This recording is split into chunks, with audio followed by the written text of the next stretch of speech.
Namaskar. LMS Exploring ICT Tools for Developing Proficiency in Teaching Learning, a training program for faculty development organized by IQAC of Government College of Art and Science, Aurangabad. मी अजय कुमार गांधी आपणा सर्वांचं या faculty development प्रोग्रामच्या 7व्या आणि शेवटच्या दिवशीच्या सत्रामध्ये खूप खूप स्वागत करतो. आज आपण एडमोडो या टीचिंग लर्निंग प्लॅटफॉर्मवरील ग्रेडिंग अँड असेसमेंट सिस्टम याविषयी माहिती करून घेणार आहोत. तर आपण त्या भागाकडे वळूयात.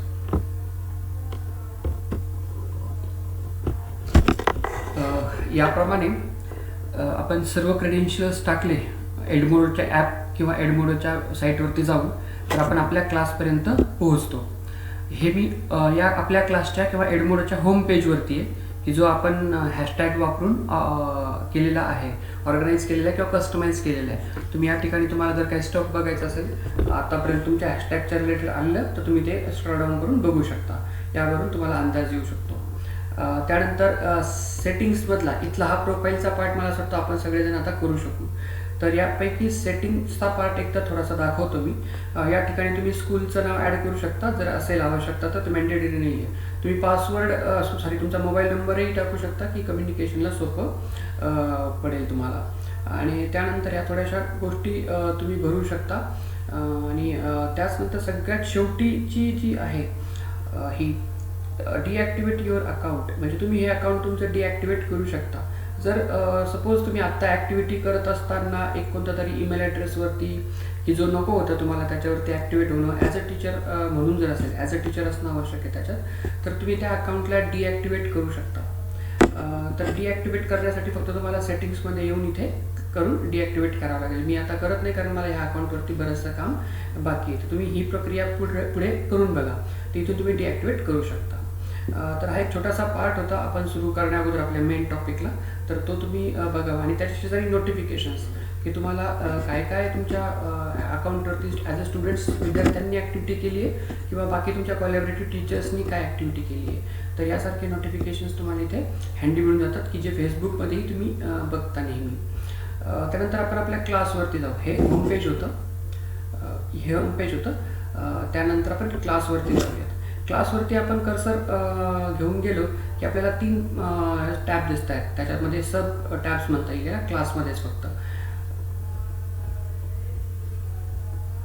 इथे क्लास मॅनेजमेंट, व्हॉट्स ड्यू म्हणजे काय बाकी आणखी काय पेंडिंग, आणि प्रोग्रेसमध्ये स्टुडंट्सचा प्रोग्रेस. बट या क्लासमध्ये आल्यानंतरही या ठिकाणी तुम्ही भरपूर सारे क्लास जॉईन झालेले असतील किंवा केलेले असतील, तर तुम्ही या ठिकाणी नवीनही तुमच्या मनाप्रमाणे याला कस्टमाइज करू शकता. आता हे जे क्लासेस आहेत फिजिक्स किंवा हे जे बनलेले आपल्या टीचर्सचे, तर ते मला नको आहेत. तर तुम्ही ह्याला तुमचा क्लास 1 नंबर आला पाहिजे ॲज अ टीचर आणि बाकी नंतर मग ॲज अ स्टुडंट नंतर आले असायला पाहिजेत. तर यासाठी तुम्ही काय कराल, यावरती क्लिक करा. या प्लसच्या शेजारी 3 हॉरिझॉन्टल डॉट्स आहेत, तर त्याच्यावर क्लिक करा. आणि एक तर तुम्ही याच्यातले काही क्लास आर्काइव्ह करू शकता किंवा आर्काइव्ह केलेले क्लास बघू शकता किंवा रिऑर्डर क्लास. तर रिऑर्डर क्लासवरती क्लिक करू आपण. आता आपल्याला राईट आहे की आपल्याला परमिशन आहे की आपण याला रिऑर्गनाईज करू शकतो, रिऑर्डर करू शकतो. रिऑर्डर म्हणजे आता माझा हा क्लास फंडामेंटल केमिस्ट्री आणि एन्व्हायरमेंटल केमिस्ट्री हे 2 मी कोर्स रन करत होतो. तर म्हणजे मी त्याचा टीचर आहे, तर मला ते 1 नंबर आणि 2 नंबरला हवेत. तर मी काय करणार, हे 6 डॉट्स जे दिसतात त्याच्यावरती एकदा क्लिक करणार आणि त्याला होल्ड करणार. आणि ज्या ठिकाणी मला त्यांना हवं आहे त्या ठिकाणापर्यंत मी त्यांना घेऊन जाणार. तुम्ही स्टेप बाय स्टेप जाऊ शकता. अगोदर इथपर्यंत आलात, त्याच्यानंतर तो सोडला, कारण तुम्ही माऊस वगैरे वापरत असाल तर एकाच गोमध्ये जाणं जरा अवघड पडेल तुम्हाला. तर असं स्टेप बाय स्टेप वरती जा. नंतर कर्सर थोडासा वर घ्या. ओके. आणि याप्रमाणे तुम्हाला 1 नंबर हवा आहे तर इथे घेऊन जा. ओके. सेम तुम्ही एन्व्हायरमेंटल केमिस्ट्रीच्या बाबतीमध्येही करू शकता किंवा यातल्या कोणत्याही याच्या बाबतीमध्ये तुम्ही ऑर्गनाईज करू शकता. असं होऊ शकतं की पहिले 2 क्लासेस BAचे, नंतर BSCचे, BAचे FY, SY, TY याप्रमाणे करू शकता. आणि फायनली डन म्हणायला विसरायचं नाही. डन. ओके. हे आता आपल्याला मला जसं रिऑर्डर किंवा ऑर्डर पाहिजे होती क्लासेसची as a teacher, as a student वगैरे, तर मी ती करून घेतली. आता मी माझ्या क्लासमध्ये जातो. ओके. फंडामेंटल केमिस्ट्री मी क्लिक केलं आणि क्लासमध्ये एंटर करतो आहे. एक मिनिट, त्याच्यामध्ये 3 डॉट्स काय आहेत? याप्रमाणे मी माझ्या क्लासमध्ये पोहोचलो आहे. तर क्लासमध्ये पोहोचल्यानंतर मला इथे टेस्ट्सना आता ग्रेड करायचं आहे. तर ही माझी रिसेंट टेस्ट होती, सर्टिफिकेशन एक्झामिनेशन. तर ह्याच्यावरती जर मला ग्रेडिंग करायचं असेल तर 6 सबमिशन्स मला आत्तापर्यंत आलेत ते कळतात. म्हणजे जर तुम्ही 20 स्टुडंट्सना ही असाईन केलेली असेल आणि आता त्यापैकी 6च आलेत, तर तुम्ही इतक्या लवकर आतमध्ये एंटर जाऊन चेक करणं बरोबर नाही. होऊ देत, एक 15 ते 20 सबमिशन्स येऊ देत, त्याच्यानंतर आपण चेक करू. याप्रमाणे तुम्हाला हे रिफ्लेक्ट होऊ शकते इथून. बट हे माझं फायनल सबमिशन आहे सगळ्या विद्यार्थ्यांचं. तर मी आता याच्या 6 सबमिशन्स जे आहेत त्याच्यावरती क्लिक करतो, नंबर ऑफ सबमिशन्सवरती, आणि ग्रेडिंगच्या झोनमध्ये येऊन पोहोचते. ओके, याप्रमाणे मला इथे माझ्या ह्या फंडामेंटल केमिस्ट्री कोर्स किंवा केमिस्ट्रीच्या कोर्ससाठी सर्टिफिकेशन एक्झाम मी जी घेतली होती, फायनल एक्झामिनेशन 15 दिवसानंतरची, तर त्याच्यासाठीचा मला हा ओव्हरऑल व्ह्यू दिसतोय की विद्यार्थ्यांनी कोणत्या प्रकारे आन्सर केले, त्याच्यापैकी स्कोर, कुणाचा ॲव्हरेज, कुणाचा मीडियन, कुणाचा हायेस्ट स्कोर आहे. तर याप्रमाणे मला स्टॅटिस्टिक इथे मिळतं आहे, पण ते ग्राफिकल फॉर्ममध्ये मिळतं आहे. तर आपण टॅब समजून घेऊ इथल्या. तुम्ही सबमिशन पण मागे जाऊन बघू शकता, तुम्ही एडिट करू शकता काही पार्ट, आणि या ठिकाणावरून तुम्ही आता क्विज लॉक करू शकता की बस आता मी लेट एंटर करणाऱ्यांना पण आता नाही एंटर करू देऊ शकत आहे, कारण मी पूर्वी लेट येऊ दिलेत काही, पण आता नाही. तर मग तुम्ही या ठिकाणाहून पुन्हा पहिले जर तुम्ही सिलेक्ट केलं असेल की अनलॉक किंवा तसाच ठेवा तो, त्याला एंटर लेट येत असेल तरी एंटर करू देत टेस्टमध्ये किंवा सबमिशनला. पण आता नाही, आता खूप दिवस झालेत, आता मी ते लॉक करून टाकू शकतो की आता यानंतर मात्र कोणालाही लेट पण अलाउड नाही आहे. तिथूनही तुम्ही ते पुन्हा एडिट करू शकता, तुम्ही जर पहिल्या अगोदर याला अलाउड सेटिंग्स अशा नसतील तर या प्रकारे आहेत. याच ठिकाणी तुम्ही तुमची ओरिजिनल क्विजही बघू शकता मागे तुम्ही जर बघायची असेल तर. त्यानंतर तुम्हाला इथे दिसतोय ओव्हरव्ह्यू, बरोबर. ग्राफिकल रिप्रेझेंटेशनमध्ये तुमच्या ज्या स्टुडंट्सचा ग्रेड आला आहे त्याचा ओव्हरव्ह्यू तुम्हाला इथे दिसतो. आपण ह्या ओव्हरव्ह्यूला समजून घेण्याचा पण प्रयत्न करणार आहोत. नंतर तुम्हाला इंडिव्हिज्युअल स्टुडंट्स, जसं गुगल फॉर्ममध्येही असतं, तुम्हाला एक ओव्हरऑल रिपोर्ट येतो. इंडिव्हिज्युअल स्टुडंट्सनुसार तुम्हाला फीडबॅक किंवा टेस्ट कळतात याप्रमाणे. तर ह्या विद्यार्थ्यांच्या बाबतीत आपल्याला ही माहिती त्यांनी दिली टेस्टच्या संदर्भामधली. तर आपण ओव्हरव्ह्यूमध्ये मागे जाऊ. यामध्ये आणखी तुमच्या ह्या कोर्सचं येतं, इथे आणखी दुसरे कोर्सेस असू शकतात, इथे ते नाव इथे येऊन जाईल, जसं BA-TY असेल, एन्व्हायरमेंटल असेल, आणि त्याचेच रिझल्ट्स आपल्याला त्या क्विज संदर्भात इथे दिसतील. या ठिकाणी थोडीशी माहिती हे देते की 6 ग्रेडेड, 6 लोकांना ग्रेड ऑटोमॅटिकली पाठवले गेलेत. एका व्यक्तीला ग्रेड होल्डवरती आहे, काही कारणास्तव असू शकतं असं, आणि 10 नॉट टर्न इन, 10 लोकांनी तर ती उघडूनच बघितली नाही. ठीक आहे, तर याप्रमाणे आपलं हे ओव्हरऑल स्टॅटिस्टिक इथे दिसत आहे. तर आपण हे समजून घेण्याचा प्रयत्न करू की हे एक्झॅक्टली काय आहे. क्वेश्चन्स ब्रेकडाऊन म्हणजे आपण पहिले हे ग्राफमध्ये समजून घेऊ. इनकरेक्ट आन्सर, पार्शियल क्रेडिट त्याला मिळालं. फुल मार्क जर 2 असतील तर त्याला 0.5, 1 किंवा 2 तर पूर्ण मिळाले नाहीत याप्रमाणे, आणि करेक्ट असेल तर त्याला पैकीच्या पैकी मार्क त्या प्रश्नापुरते मिळालेत. तर आपण समजून घेऊ. हे पहिल्या क्वेश्चनसाठी दिले त्यांनी की जितके काही 6 लोकांना ग्रेड मिळाला आहे त्या 6 पैकी 83% म्हणजे 5 लोकांना म्हणता येईल आपल्याला, कारण 16-85 6, तर 6 आहेत म्हणजे हे 1:6 1:5 रेशो होतोय हा.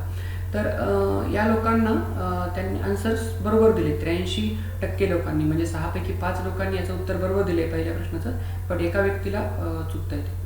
दुसऱ्या क्वेश्चनचं उत्तर कोणीही बरोबर देऊ शकलं नाही. म्हणजे याच्यावरून मला अंदाज येतो की दुसऱ्या क्वेश्चनसाठी मला मुलांना थोडंसं आणखी चांगल्या प्रकारे समजून सांगावं लागेल. एक तर माझं काहीतरी प्रश्न टाकण्यात चुकलेलं असावं, किंवा मला शिकवण्यात त्यांना काहीतरी चुकीचं, म्हणजे शिकवण्यात त्यांच्याकडून ते आत्मसात व्यवस्थित झालं नाही आणि मलाही ते पॉईंट शिकवता आला नाही. तर हा टॉपिक मी रिव्हिजनमध्ये इन्क्लूड करू शकतो, की मला अंदाज येतो की रिव्हिजनमध्ये मी याला इन्क्लूड करायला हवं.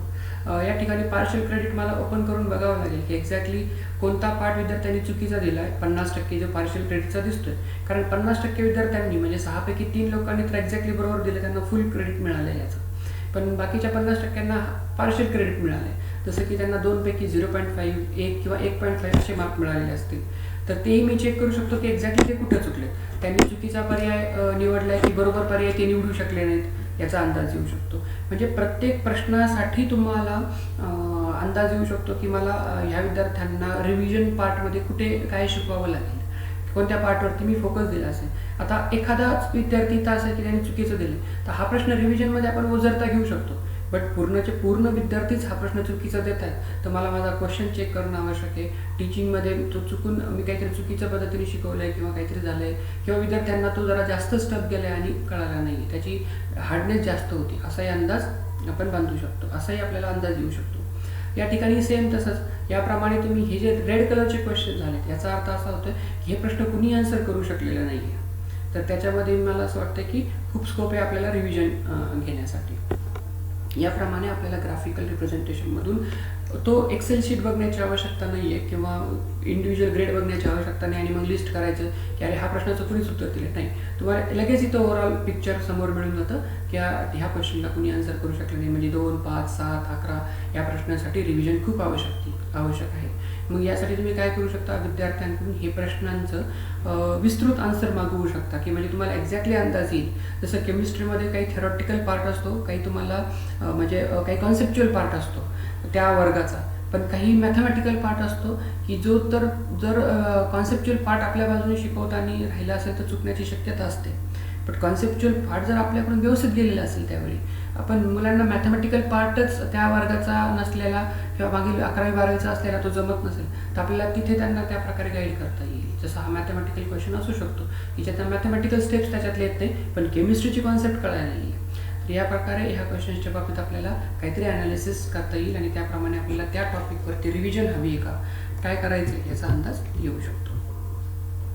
या ठिकाणी ओव्हरऑल पिक्चर येऊ शकतात सर्टिफिकेशन एक्झामचं की तुमच्या 6 विद्यार्थी जे असतील त्यापैकी 70 to 79% आहे हा 100 आउट ऑफ. मी टेस्ट ॲक्च्युली 50च घेतली होती, तर you can double it.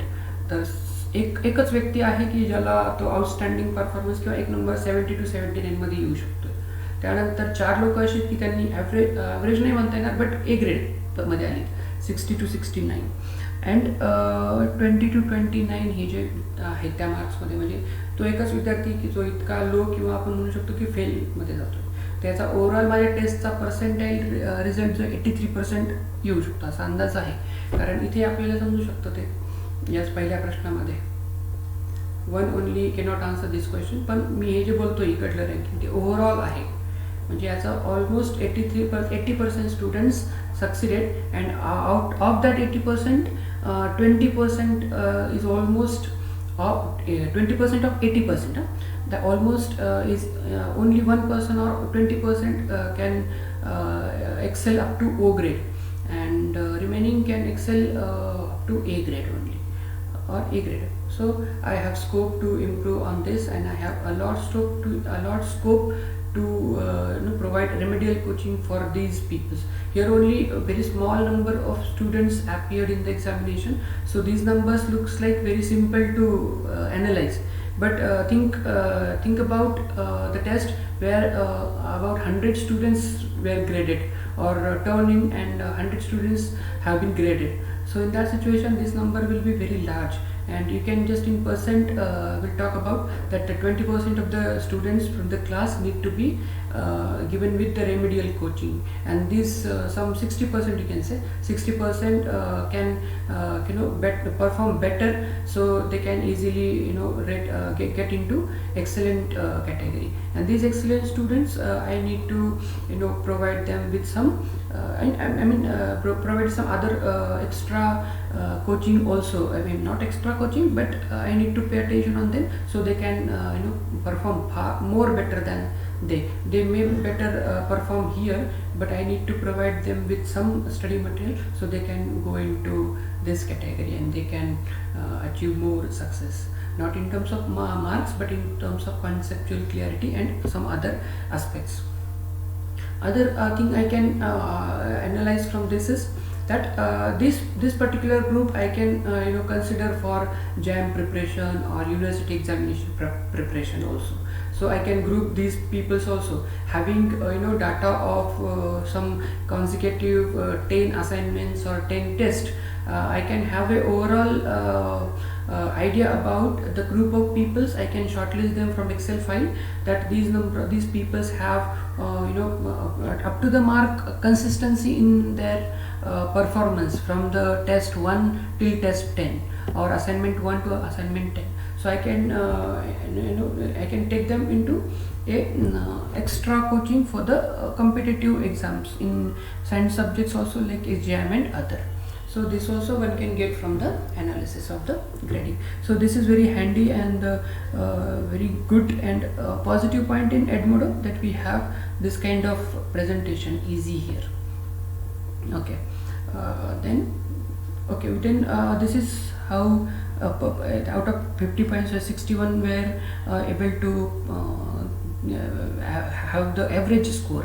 60% can achieve median score, and the highest was 78% score. So this is how the presentation or overview of your test result is, grading is. Now we will go into we will go and see how individual student performed, how he answered the question, and in one go can I see the list? Yes, I can see this list. There I can compare the marks. Out of 50, these are the marks. So then just think about students with 60 students test in a test. So this will be very confusing me, or I just cannot figure out how many can score better, how many could perform better, how many could not manage to answer simple questions also. But this overview can make me clear those things. त्याच्यानंतर स्टुडंट्समध्ये आपण individual स्टुडंट्सकडे जाऊ. आपण सगळ्यात अगोदर कमी विद्यार्थी घेऊ, कमी मार्क्स असलेला विद्यार्थी घेऊ. नेमकं त्याचा काय प्रॉब्लेम झाला आपल्याला तो कळेल. म्हणजे त्यांनी बरेचसे प्रश्नांची उत्तरं रेड दिसते, ते इनकरेक्ट दिले, त्याचा अर्थ. ओके, 10 आन्सर द्यायला पाहिजे होतं, तो या प्रकारचे प्रश्न सोडवू शकला नाही सोल्युशन्स रिलेटेड. याप्रमाणे आपण सगळे इनकरेक्ट क्वेश्चन्स अगोदर बघून घ्यावेत, काय काय नेमकं प्रॉब्लेम त्याला. ओके, या प्रकारचे क्वेश्चन्सही तो देऊ शकत नाही आहे. ओके, हा प्रश्न तर माझाच मला असं वाटतं चुकला आहे, तो बघू.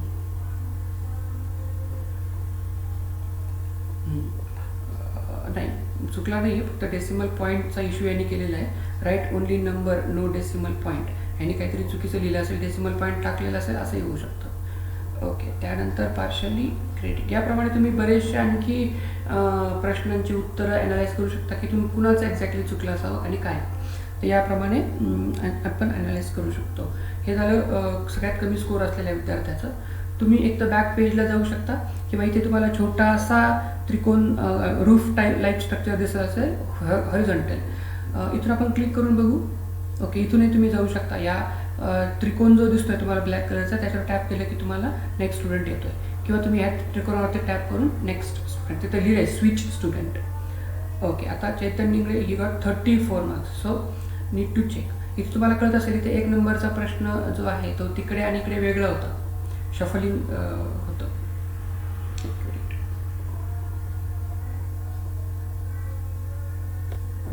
ओके, त्याला मिळताना मात्र तो वेगळा मिळाला आहे, बट इथे मात्र त्याला तो वेगळ्या पद्धतीने दिसतोय. 1 minute.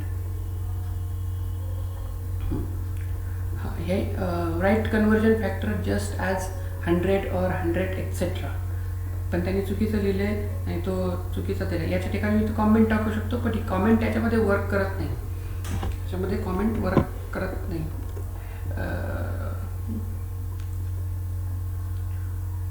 Okay, wrong it is असं तुम्ही काहीतरी टाकू शकता. Wrong it is. विद्यार्थ्यांना हे दिसत नाही, पण आपल्याला मात्र मागे जाऊन ह्या बाबतीमध्ये येऊ शकतं. त्याच्या क्विज रिझल्टमध्ये ही रिफ्लेक्ट होईल, त्याला मे बी होईल, कारण मी आत्तापर्यंत वापरते तोपर्यंत झाला नाही. पण जर हे अपडेट झालं असेल तर मग विद्यार्थ्यांनाही ती क्विज मिळत जाईल. हे कॉमेंट्स कळत जातील रॉंग इट इज. आणि check out you did this calculation may be wrong, असं तुम्ही टाकू शकता काहीतरी. पार्शल क्रेडिटचं एक बघून घेऊ. हां, याला तो 4 जे पर्याय होते, म्हणजे मॅच द फॉलोइंगमध्ये तो 2 जोडू शकला व्यवस्थित, पण 2ला तो चुकला आहे. तर याप्रमाणे त्याला फक्त पार्शली मार्क्स इथे मिळाले, त्याला फक्त 1 मार्क या ठिकाणी मिळाला आहे. तो या प्रश्नासाठी आणि शेवटच्या प्रश्नासाठी करेक्ट मॅच शोधू शकला नाही. आता विचार करा, जर मी इथे एक्स्ट्रा टाकून ठेवले नसते असे काही, तर त्यांनी ह्याच्यापैकीच काहीतरी ताळमेळ लावला असता, ह्याचं त्याला आणि त्याचं याला, असं त्याचा कॅल्क्युलेटेड रिस्क घेऊन कदाचित येऊन दोन्ही बरोबर आले असते, कारण यांच्यामध्येच इंटरचेंज होतो असेल ना फक्त काहीतरी. याप्रमाणे ओके. त्याच्यानंतर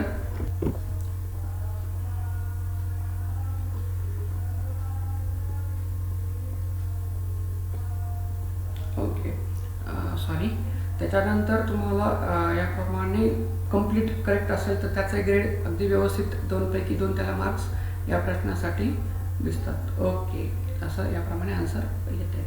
तर याप्रमाणे तुम्ही या एका विद्यार्थ्याला प्रत्येक क्वेश्चन्सवरती जाऊन चेक करू शकता. आता ही क्वेश्चन पेपर सेट करत असताना, हे टेस्ट सेट करत असताना मी इतके सारे प्रश्न होते, मला बॅक जाऊन एवढ्या सगळ्या प्रश्नांना चेक करणं मॅन्युअली आणि मग विद्यार्थ्यांना ग्रेड पाठवणं, मला ते पार्ट नको होतं. त्यासाठी मी काय केलं की लॉंग आन्सर क्वेश्चन यामध्ये ठेवलाच नाही कोणताच. आणि जिथे जिथे लॉंग आन्सर क्वेश्चनमधला एखादा स्पेसिफिक पॉईंट मला त्यांना कळालं की नाही विचारायचं असेल तर त्या ठिकाणी मी फिलिंग द ब्लँक्सचा पर्याय वापरला आहे. त्याच्यामुळे ऑटोमॅटिकली त्यांना ग्रेड गेलेला आहे. हां, यामध्ये असं होऊ शकतं की एखादा पॉईंट माझ्याकडून चुकला असेल तर तो आपण नंतर बघू शकतो. पण जरी तुम्ही एखादा प्रश्न याच्यामध्ये टाकला असता, यांना समजा 25पैकी मी 2 प्रश्न असे टाकले की ज्याच्यामध्ये लॉंग आन्सर क्वेश्चन्स होते, तर 23चे मार्क्स त्यांना निघून जातील लगेचच. आणि रिझल्ट त्यांचा अवेटेड असेल फक्त ह्या 2साठी. फायनल रिझल्ट त्यांचा अवेटेड त्यांना असेल ह्या 2साठी. मग मी येणार ह्या 50 लोकांसाठी हे 2 प्रश्न फक्त चेक करणार. ह्या प्रश्नांमध्ये कदाचित एखादा एसे असू शकतो इंग्लिशच्या लोकांसाठी किंवा इंग्लिश मीन्स लँग्वेज लोकांसाठी, आणि एखादी थिअरी वगैरे एक्सप्लेन करण्याचा पार्ट असू शकतो, एखादा थिअरम असू शकतो सायन्सच्या मॅथ्सच्या लोकांसाठीचं, किंवा तसं काहीतरी असू शकतं की ज्याला लॉंग आन्सर आवश्यक होतं. आणि ते मी डिरेक्टली ग्रेड करू शकत नाही. मला इंग्लिशचा जर मी त्याला ट्रान्सलेशन विचारलं असेल तर ट्रान्सलेशन मला चेक करावं लागेल, त्यांनी वर्ड टू वर्ड दिले का, की मिनिंग पण इन्क्लूड केले वगैरे वगैरे बरेचसे क्रायटेरिया तुम्ही वापरू शकता. तर या प्रकारे आपण ग्रेडिंग करू शकतो. पण हे आपण समजून घेऊ की 23चा ग्रेड मात्र ऑटोमॅटिकली त्याला जाईल. तर 2 प्रश्नांसाठी चेक करणं फारसे कष्टाचं काम नाही, आपण तेवढं करू शकू. याप्रमाणे आपण चेक करू शकतो. म्हणजे ऑलरेडी ऑटोमॅटिक ग्रेडिंग आपण या एडमोडचा वापर करून करू शकतो. याप्रमाणे तुम्ही आणखी बरेचसे विद्यार्थी, आता आपण हायेस्ट स्कोअरवाला विद्यार्थी बघू, तो कुठे चुकला आहे. ओके, त्यांनी हे बरोबर लिहू शकला, तो किती आहे ते, कारण डेसिमल पॉईंट मी सांगितलं त्याप्रमाणे त्यांनी सगळं व्यवस्थित लिहिले. त्यांनी फक्त 10 लिहिलं नाही. Right answer with 1 place after decimal point. याच्यामध्ये कदाचित फक्त कुठेतरी 10 लिहून थांबू शकत होतं, है ना, कारण याचं उत्तर तर एक्झॅक्टली 10 येतं लगेच, कारण हे पर्सेंटाईलवरती. पण मी त्यांना तसं कन्फ्युजन करण्यासाठीही आणि करेक्ट आन्सर देण्यासाठी पॉईंट करून ठेवला होता की त्यांना याच्यामध्ये काहीतरी मॉलिक्युलर वेट जात आहेत का किंवा असं तसं आमच्या केमिस्ट्रीचं असं कन्फ्युजन क्रिएट करण्यासाठी केलं होतं. तुम्ही तुमच्या सब्जेक्टसाठी त्याला उत्तरही तो करेक्ट देईल आणि कन्फ्युजनही क्रिएट करेल. प्रश्नाची त्याला सिम्पल जरी वाटला तरी जरा त्याच्यात अंडरस्टँडिंग लेवल किती वाढली ते कळण्याचं चेक होऊन जाईल इथे. इनकरेक्ट क्वेश्चन का दिला तो? ओके, हा प्रश्न माझाच चुकीचा होता. Right number only no decimal place, but याच्यामध्ये डेसिमल पॉईंट येतोच, कारण मी इथे चूक मॉलरऐवजी नॉर्मल करायचं होतं, बट मी तो करायला विसरलो होतो. म्हणजे तुमचा आन्सर 2 बरोबर येत असतं. तर ठीक आहे, म्हणजे ही चूक माझी होती, ती मी नंतर रेक्टिफाय पण हां, एकदा की त्याला ग्रेड इनकरेक्ट गेला की मग मला याला चेंज करता नाही. पार्शियल ग्रेड मी चेक करू शकतो आणि कमी जास्त करू शकतो. पार्शियल ग्रेड असतील तर त्याला मी कमी जास्त करू शकतो, ते माझ्या मनावरती. बट या ठिकाणी मात्र मी तसं करू शकत नाही. ऑटोमॅटिकली ग्रेडिंग जातं आणि एकदम ते रिव्हर्स करता येत नाही. फायनली अशा प्रश्नांचं ग्रेडिंग पोहोचले की विद्यार्थ्याला. तर मी याच्यासाठी मला रिटेस्ट किंवा याच पर्टिक्युलर टाईपच्या क्वेश्चन्सपैकी यांना कट करायचा रिझल्टमधून ह्या क्वेश्चन्सना, आणि मग फक्त उरलेल्या क्वेश्चन्सवरती त्याचा रिझल्ट आउट करायचा.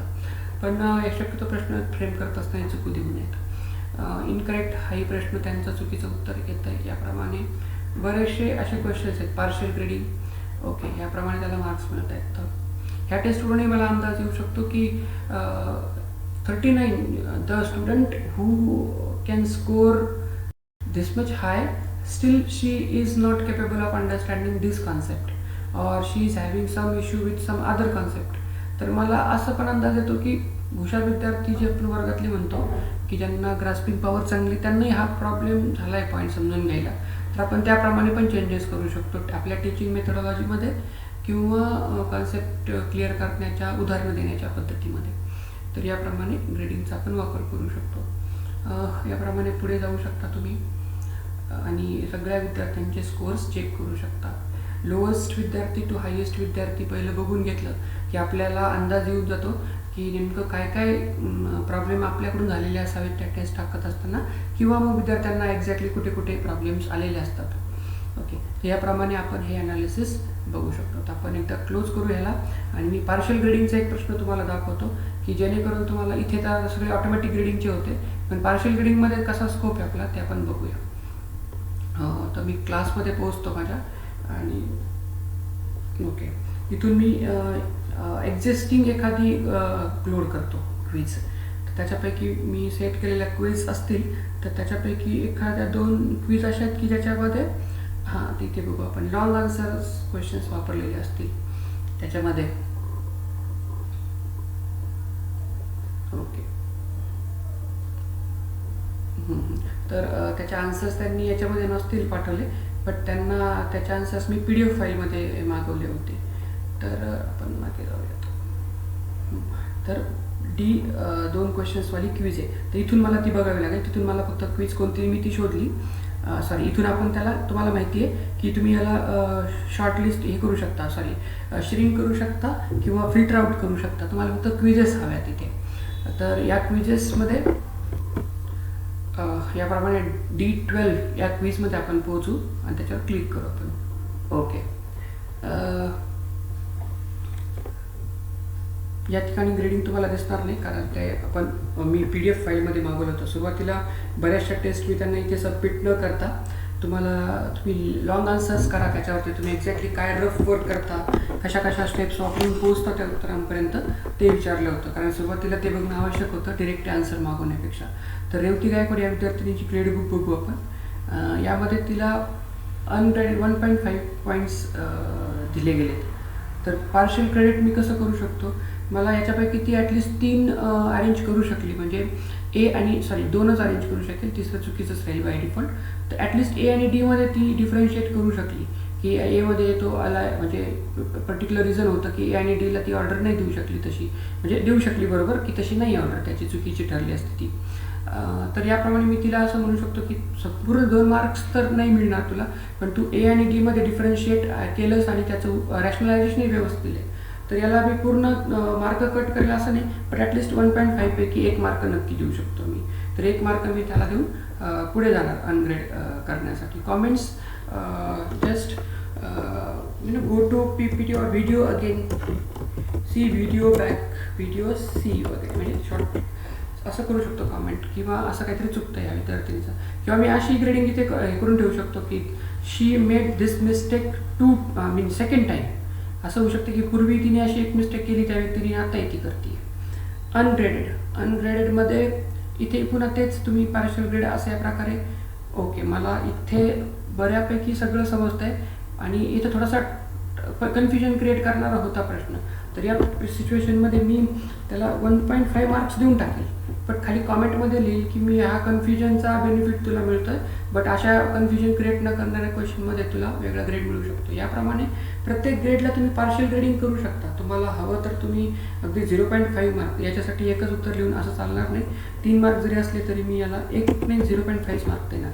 इतकं प्रकारे कमी नको. 3 मार्काचा क्वेश्चन म्हणजे काहीतरी खूप करणं आवश्यक होतं. ही त्याचा आन्सरशीट सांगेल मला. मी जी PDF फॉर्मॅटमध्ये त्यांना कच्चं काम करून स्कॅन करून मागवली होती. तर याप्रमाणे आपण क्रेडिट करू शकतो. आता ह्या क्वेश्चनसाठी मला असं वाटतं की ठीक आहे, आणि त्या फाईलमध्ये व्यवस्थित आन्सर करून मला पाठवले तर पूर्ण करेक्ट करून मी पूर्ण क्रेडिट त्याला ऑटोमॅटिकली मिळून जाईल 4 on 4. इनकरेक्ट असेल तर मग मात्र 0च लगेच मिळेल. आणि पार्शियल क्रेडिटमध्ये मग ठीक आहे, 3 मार्क्स केले एक्सप्लेन, तरी बऱ्याचशा चुका काहीतरी करून ठेवल्यात, हायपर कॉन्जुगेटिव्ह स्ट्रक्चर्स दाखवले नाहीत वगैरे वगैरे वगैरे. याप्रमाणे आपण यांना इंडिव्हिज्युअल स्टुडंट्सना असंही स्वतः ग्रेड करू शकतो. लॉंग आन्सर्समध्ये तुम्ही सायन्स किंवा सोशल सायन्सची लोकं त्यांनी थेअरी बरोबर लिहिली आहे का, घटना कालानुक्रमे लिहिल्यात का त्या, आणि दुसरी गोष्ट म्हणजे एसेसमध्ये स्पेलिंग मिस्टेक्स किती केल्यात, त्यानुसार तुमचा ग्रेड ठरवा. की स्पेलिंग मिस्टेक्स असतील तर तुम्हाला किती मार्क कट करायचे आहेत, पॅरेग्राफ त्यांनी व्यवस्थित काढलं नसेल तर किती मार्क कट करायचे, पार्शियल ग्रेडिंग करू शकता. अगदी तुम्ही हा प्रश्नाला 25 मार्काला किंवा 20 मार्कालाही ठेवू शकता आणि 20 पैकी ग्रेडिंग करू शकता मग एसे वगैरे असेल तर याप्रमाणे तुम्ही त्याच्याकडून मागवू शकता आणि आन्सर देऊ शकता, ग्रेड करू शकता. यानंतर आपण याला क्लोज करू आणि आता मला असं वाटतं ग्रेडिंगच्या पार्टमधलं आपल्याला सगळं काही कळतं आहे. तर समजून येत आहे, म्हणजे या ठिकाणी ग्रेड त्या व्यक्तीला पोहोचून जाईल नंतर ह्या ग्रेडिंगची तुम्ही त्याचप्रमाणे करू शकता. इथे तुम्हाला लेट मार्क दिसतोय. जर तुमचं रुब्रिक काइंड ऑफ तुम्ही ते गुगल क्लासरूमसारखं स्वतः सेट केलं असेल तर लेट कमर्सना 10 पैकी मार्क न देता तिथे 2 मार्क ऑलरेडी त्यांचे लेट म्हणून कट करून टाका आणि फक्त 8 पैकीच ही टेस्ट पुढची चेक करा कशा प्रकारे. म्हणजे तुम्हाला ते त्याप्रमाणे करावं लागेल लेटला. किंवा मग लगेचच क्विजेस मात्र ब्लॉक करून ठेवायची, क्लॉक करून ठेवायची याप्रमाणे. बाकीचे त्यांनी व्ह्यूज केले नाही, मग ह्या लोकांना वाट बघा अजून 2 टेस्टचा आणि यांना वर्गातून काढून टाकू शकतो आपण. मग जर त्यांना इंटरेस्ट नसेल किंवा दुसरी काहीतरी डिसिप्लिनरी ॲक्शन आपण या विद्यार्थी च्या संदर्भात घेऊ शकतो. याप्रमाणे सेंड रिमाइंडर पण करू शकतो. या टेस्टचा रिमाइंडर आपण त्यांना पाठवू शकतो. तुम्ही इथून क्लिक करून तो रिमाइंडर पाठवू शकता. तो बरोबर आपल्याला ईमेल ॲड्रेस असतात किंवा याच्या थ्रू तो पोहोचतोय. तर याप्रमाणे मला असं वाटतं हा पार्ट इतकासा एक्सप्लेन करणं ग्रेडच्या बाबतीत अगदी व्यवस्थित आहे. त्यानंतर थोडंसं मेसेजिंगच्या बाबतीत इथून तुम्ही एखाद्या इंडिव्हिज्युअल विद्यार्थ्याला घेऊन मेसेज करू शकता. त्याचा तुम्ही मेसेज टाईप करू शकता, त्याचं नाव वगैरे ते तुम्ही टाईप करून सर्च करा, त्या व्यक्तीला शोधा त्याला, किंवा इथून तुम्ही सिलेक्टही करू शकता लिस्टमधून या आणि त्याला मेसेज पाठवा. तर याप्रमाणे तुम्ही त्यांना 1-to-1 कम्युनिकेशन करू शकता यानंतरचं. ओके, सेंड टू करायचं आणि लिस्ट जसं चैतन्य तर चैतली गाडीकर. मग हिला मी मेसेज पाठवायचा असेल तर मी इथं काहीतरी टाईप करू शकतो. तिला एखादा क्लिप पाठवू शकतो की या संदर्भातला ह्या व्हिडिओ बघा किंवा असं. याप्रमाणे तुम्ही 1-to-1 कम्युनिकेशन पण करू शकता विद्यार्थ्यांशी या प्लॅटफॉर्मवरून. तर याप्रमाणे ते सगळे फंक्शन्स ग्रेडच्या बाबतीत आहेत. याच्यानंतर आपण आता उर्वरित भाग जो असेल तो मी आता होम पेजला जातो. आपण होम पेजला आल्यानंतर या ठिकाणी तुम्हाला एक कॅलेंडरचा टॅब दिसत असेल. त्या कॅलेंडरच्या त्या टॅबवरती क्लिक केल्यानंतर मी त्याला थोडा वेळ घेईल तो. याप्रमाणे तुम्ही इथे सगळ्या ॲक्टिव्हिटीज तुमच्या बघू शकता. तुम्ही ॲज अ स्टुडंट ज्या क्लासवरती आहात त्यांच्यासाठी काही ड्यू आहे का, तर मला इथे दिसते जॉग्रफीचं एक असाइनमेंट किंवा टेस्ट ड्यू आहे. इथं जॉग्रफीचंच आहे. फंडामेंटल केमिस्ट्री माझीच एक टेस्ट जी आहे ती मी टाकलेली 14 मेच्या रिलेटेड पुन्हा रिपीटला म्हणून. तर याप्रमाणे तुम्ही आणखी बऱ्याचशा गोष्टी पुढे प्लॅनिंगमध्ये बघू शकता किंवा तुम्ही प्लॅन करून ठेवू शकता या ठिकाणी. या ठिकाणी आणखी एक एव्हरीथिंगचा एक टॅब आहे. तर आपण अगोदर या सगळ्या गोष्टी वीकली फॉर्मॅटमध्ये बघतोय, तर तुम्ही मंथली फॉर्मॅटमध्ये त्या बघू शकता. एकाच गोमध्ये तुम्हाला पूर्ण मंथमधलं दिसेल की कोणत्या दिवशी कोणती गोष्ट ड्यू आहे. तर याप्रमाणे तुम्ही त्याला ऑर्गनाईज करू शकाल कामाला तुमच्या किंवा टाईम मॅनेजमेंट करू शकाल. त्याच्यानंतर कमिंग सूनमध्ये तुम्हाला लगेच दिसतं की हे लगेचच ड्यू आहे थोड्याच त्याच्यात नजीकच्या काळातलं. म्हणजे त्याच्यामध्ये तुम्हाला रिसेंट दिसेल, रिसेंट बाय ड्यू डेट, म्हणजे हे लगेच उद्या किंवा परवा असं आहे. आणि याच्यामध्ये न्यू टास्क तुम्ही असाईन करू शकता क्लिक करून. तर मला असं वाटतं हे नंतरची फंक्शन्स तुम्ही अगोदर एडमोडोचा आपण अगदी व्यवस्थित वापर करायला शिकलो या गोष्टी आपल्याला करता. इथे क्लिक करून तुम्ही प्लॅनर्समध्ये ॲडिशन्स करू शकता या प्रकारे. न्यू इव्हेंट किंवा न्यू टास्क तुम्ही तो न्यू इव्हेंट म्हणजे तुम्हाला एखादा पोस्टर प्रेझेंटेशन करायचं असेल तर ते न्यू टास्क असेल असाईन केलेला तर तोही करू शकता. ते तुम्ही एक्सप्लोर करा. यानंतर याच्या एव्हरीथिंगमध्ये क्लिक करू. एव्हरीथिंगमध्ये काय दिसतं, एव्हरीथिंगमध्ये म्हणजे तुम्ही शॉर्टलिस्ट करू शकता की मी विद्यार्थी म्हणून काय प्लॅनिंग आहेत माझे, तर त्यापेक्षा मी टीचर म्हणून जो क्लास आहे माझा तिथे काय प्लॅनिंग आहेत. तर फंडामेंटल केमिस्ट्रीमध्ये आहेत प्लॅनिंग माझे. पण फंडामेंटलमध्ये तुम्ही ग्रुप बनवलेले तुम्ही अगदी MSCचे प्लॅन बघू शकता की MSCसाठी तुम्ही काय करून ठेवलं आहे प्लॅन आणि रेमिडियलसाठी. तर आपण फंडामेंटल ॲज अ होल येतं चेक करू नक्की आणि त्याचा मंथली व्ह्यू करू. ओके, मला फंडामेंटल केमिस्ट्री जो माझा पिवळ्या कलरचा आहे तर पिवळ्या कलरचाच फक्त पार्ट इथे दिसतोय सगळा. तर तुम्ही कलरवरूनही रेकग्नाईज करू शकता की अच्छा एवढं सगळं काही माझं जूनच्या महिन्यातलं 6 महिने तुम्ही पोस्ट केली होती ती तुम्हाला एकाच गोमध्ये दिसते. आणि याच्यावर क्लिक केलं की तुम्ही त्या पोस्टवर पोहोचता. आता मी जात नाही कारण खूप वेळ लागतो त्याला, स्पीड कमी असल्यामुळे. तर तुम्ही ह्याच्यावर फक्त क्लिक केलं की तुम्ही लगेच त्या असाइनमेंट आणि त्या पार्टमध्ये जाऊन पोहोचता. त्या ॲक्टिव्हिटीच्या प्रपोजल जे तुम्ही केलेले तयार किंवा ड्राफ्ट केले तर त्याच्यामध्ये जाऊन पोहोचता. तर याप्रमाणे तुम्ही ॲक्टिव्हिटीज अगदी पुढच्या 2 वर्षांसाठी त्यांनी दाखवले करू शकता मेपर्यंतच्या. तर याप्रमाणे आहेत. फंडामेंटल केमिस्ट्रीमध्ये देखील तुम्ही पुन्हा MSCचा पार्ट बघू शकता की MSCसाठी काही मी स्पेशल टाकले का नाही, MSCसाठी आणखी काही स्पेशल नाही टाकले.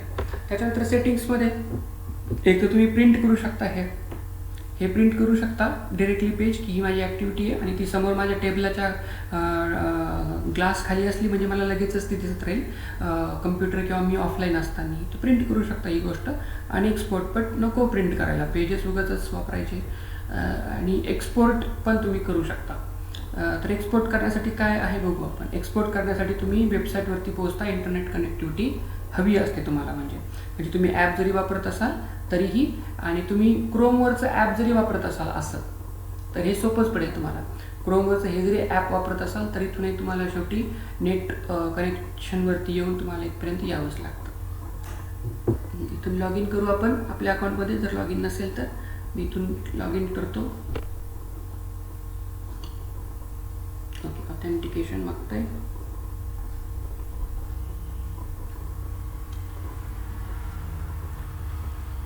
Possibly been eaten may be internet sorry हे अकाउंट ओपन असल्यामुळे हे नाही होणार. म्हणजे ठीक आहे. याप्रमाणेच आपल्याला एक फाईल ओपन होते, तर तुम्ही एक्सपोर्टमध्ये एक्सेल फाईल जनरेट होऊ शकते. मी आता इथून लॉग आउट करतो ह्याला, म्हणजे मला पुढच्या वेळेस येताना ते सोपं पडेल.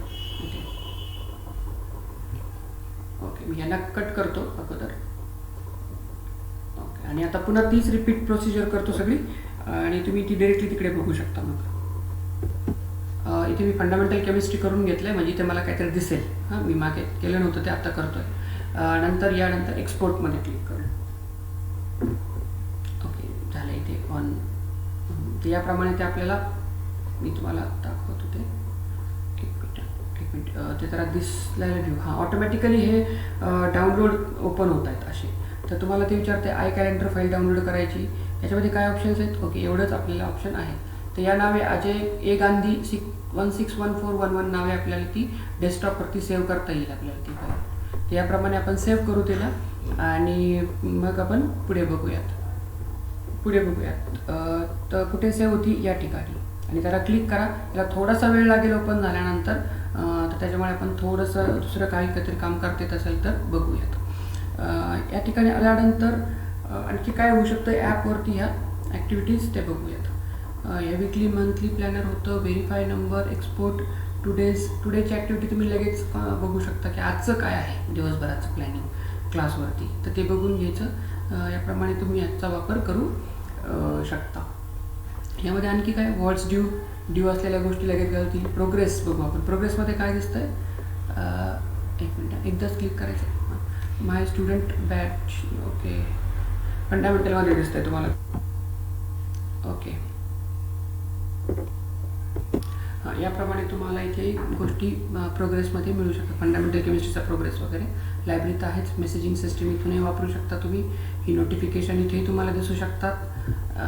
बाकी जर तुम्ही याला आपल्याला व्हिजिट नाही करायचं, तुम्ही ते स्वतः व्हिजिट करून बघू शकता. आणि त्याच्यानंतर आपल्या इन्व्हाइटमध्ये जाऊ आपण. इन्व्हाइटमध्ये काय करू शकतो आपण. स्टुडंट्सला इन्व्हाइट करतोय की आणखी काही ते बघूयात. थोडा वेळ लागेल त्यालाही ओपन व्हायला.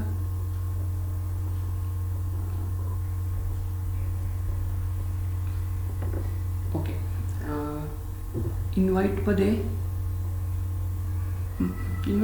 तुम्ही काही कनेक्ट विथ अदर टीचर्स पण करू शकता. तुमच्या सब्जेक्ट्समधले अदर टीचर्स असतील एडमोडोवरती तुमच्या सब्जेक्टसारखी, तर तुम्ही बोलू शकता. किंवा एखादा कोलॅबरेटिव्ह टीचर्स पण असू शकतो की माझा मॅथमॅटिकल केमिस्ट्री शिकवण्यासाठी मॅथ्सबरोबर कोलॅबरेशन आहे, तर तो टीचर असे तुम्ही एनलिस्ट करू शकता. किंवा तुम्ही गुगलमध्ये जाऊन तुमची लिस्ट शोधा ती, मग तुम्हाला ती लिस्ट कळतील. याप्रमाणे तुम्ही वापरू शकता. ईमेलही टाईप करू शकता. माझे डिपार्टमेंटची 6 लोकं आहेत केमिस्ट्रीची, मी त्या 6 लोकांची ईमेल ॲड्रेस 5 लोकांची ईमेल ॲड्रेस टाकून त्यांना सेंड करून या क्लासवरती बोलवू शकतो की ते मला मदतही करतील आणि मला ॲनालाइजही करतील की याच्यावर कुठे सुधारण्याची आवश्यकता आहे. याप्रमाणे इथून तुम्ही बाकीच्या सेटिंग्स नेहमीप्रमाणे करू शकता. लॉग आउटही होऊ शकता. याप्रमाणे हे सगळं ग्रेडिंगचा पार्ट, कॅलेंडरचा पार्ट आहे. मला असं वाटतं की तुम्ही तो जास्तीत जास्त कस्टमाइज आणि करावा आणि स्वतःच्या क्लासला छान प्रकारे ऑर्गनाईज करण्यासाठी कुठे वापरता येईल त्याचाही विचार करावा. इथल्या PPTसुद्धा तुम्हाला खूप इनोव्हेटिव्ह मिळू शकतात की ज्याच्यामध्ये इफेक्ट्स खूप चांगल्या प्रकारे दिलेले असतील. याचाही आपण अंदाज घेऊन मुलांना कसं आपण काहीतरी म्हणजे नाविन्यपूर्ण गोष्टी देऊ शकतो किंवा एखादी गोष्ट किती नाविन्य पद्धतीने शिकवू शकतो, त्याच्यात काही आपल्याला सुधारणा करता येत असतील तर त्याचा अंदाज येईल. तर मला असं वाटतं एडमोडोच्या ग्रेडच्या बाबतीमध्ये इतका गोष्टी आपण बऱ्यापैकी शिकलोत, त्या सफिशियंट आहेत सुरुवातीला. नंतरच्या गोष्टी सगळ्या एक इंडिव्हिज्युअल टीचर म्हणून मीच एक्सप्लोअर करणार. म्हणजे असा आपला ॲटिट्यूड असला की आपल्याला नक्कीच ते पुढे सगळे चांगल्या प्रकारे करता येईल. तर या व्हिडिओमध्ये आपण जे ठरवलं होतं की फक्त एडमोडोच्या ग्रेडिंग सिस्टमविषयी समजून घेणं आणि कॅलेंडरचा एक पार्ट, काही सिम्पल सेटिंगमध्ये एक बघितलं आपण. तर याचा तुम्ही नक्की याला कस्टमाइज ऑर्गनाईज करण्यासाठी वापर करा अशी आशा बाळगतो. आणि आपल्या एडमोडोचा रिलेटेड हा टॉपिक इथे संपला असं आपण समजूयात. आणि याप्रमाणे आपण थांबूया या एडमोडोच्या संदर्भातच. यानंतरचा थोडासा पार्ट दुसऱ्या व्हिडिओमध्ये, म्हणजे यानंतरचा व्हिडिओ जो बनेल तो टेस्ट मोड्स या टेस्टसाठीचा बनवतो आहे. मग आपण गुगल फॉर्ममध्ये फॉर्म वापरून टेस्ट घेतली आहे. गुगल क्लासरूममध्ये तेच गुगल फॉर्मचाच वापर केला होता किंवा त्याचे इनबिल्ट क्वेश्चन्स फ्रेम करण्याचं एक प्लॅटफॉर्म होतं. एडमोडोमध्येही टेस्ट आपण हे करू शकलो.